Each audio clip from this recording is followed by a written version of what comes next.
Well, fresh topic for today. The topic is revolution. If America is looking for a rebellion to cleanse it of the corrupt of its system, then I am the number one guy for that.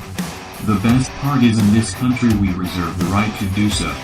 On the Declaration of Independence, I believe near the end of states that if the system of government should ever become a tyranny of oppression, then we have the right to stand up against that tyranny and abolish it from our lands.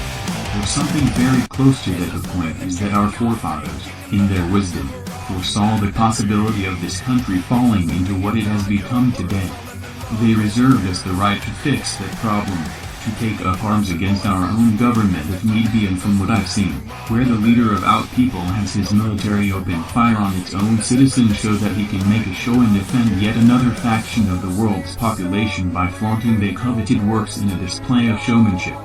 And the warpers that pull his strings and have designed our country's laws to benefit the elite while making the command man pay for his luxury further down the road where nobody will notice because we're all busy with our nose to the grind trying to make it by. Well, now it seems this country has had enough and has the guts to make a stand finally. Well then, I say let us take it to that limit. What we need is revolution. Let us all unite, the true Americans, beyond the green cards and immigration papers. Those who are in this country now, who came here with the intentions of taking a dream of what they think life should be and put all their options and efforts into one basket to make that dream a reality, be it to come here to go to school and become someone who can make a difference on the dreams of their fathers, because where they are from, your family name has to come with a reputation of importance for you to have that chance, but here anyone can have that chance. Or be it that you came from somewhere racked by old world guerrilla warfare where you and your family's safety depends on how much you have to pay for your safety that day. Everyone who is here with us now who have that dream they worked for and put all their chances in, just to have it tossed away by some politician's plan to work up the public's paranoia, forcing us to hide inside secluded and alone against a virus with no cure, and using that situation to justify pocketing money, denying their crimes and covering their sins with the lies of professionals who sell what the government tells them to tell us. When many of us, some of us work in the fields involved with these conditioned stories they tell us, some of us are criminals who experience the way the world really works, knowing that what they are telling us is not the way we know it to be.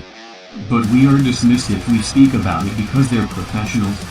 But this country's problem goes deeper than just current events. It is the corruption of the system itself that the people have gotten tired of dealing with. That system that holds the power to step into a family's life and dictate some reasons and justifications, then take the children from their homes and parents into a system alone that turns out to be worse for the child.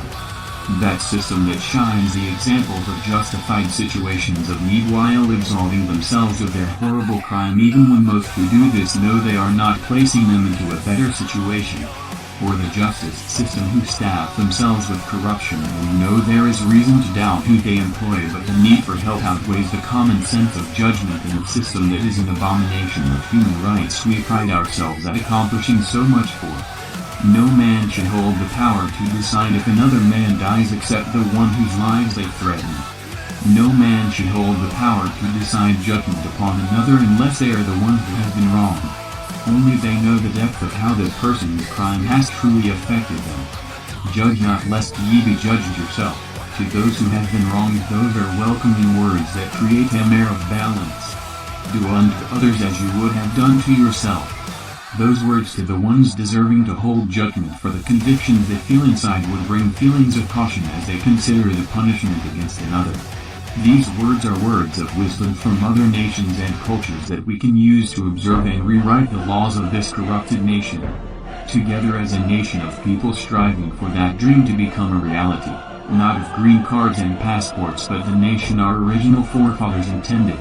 And since this country has become the tyranny that we hold the right to stand against, I say when we are done and the system of corruption is driven from our lands, we use the original Declaration of Independence as a template, before all of the amendments that inhibit the freedom and rights that were given to us by their dreams and sacrificed by the lives of those who fought for us to have those rights. and rewrite the laws of this country with the knowledge of those who came before us and the struggles and wisdom gained by those who brought us here, and by what we all know and believe is what is right in our hearts, and establish a new government built on a nation that is truly beyond racial inequality because of the dream we all share for a life we all deserve.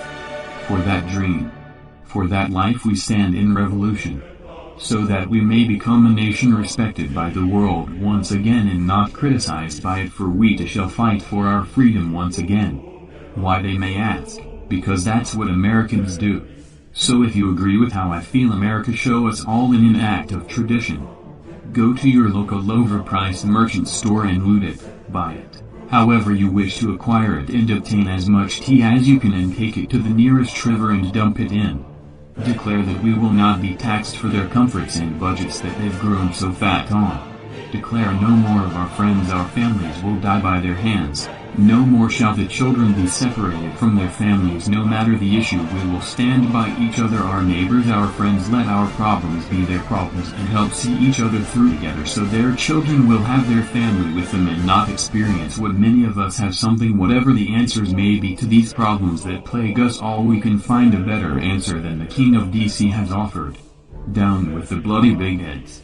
Their grip on our life is too tight and we can't breathe.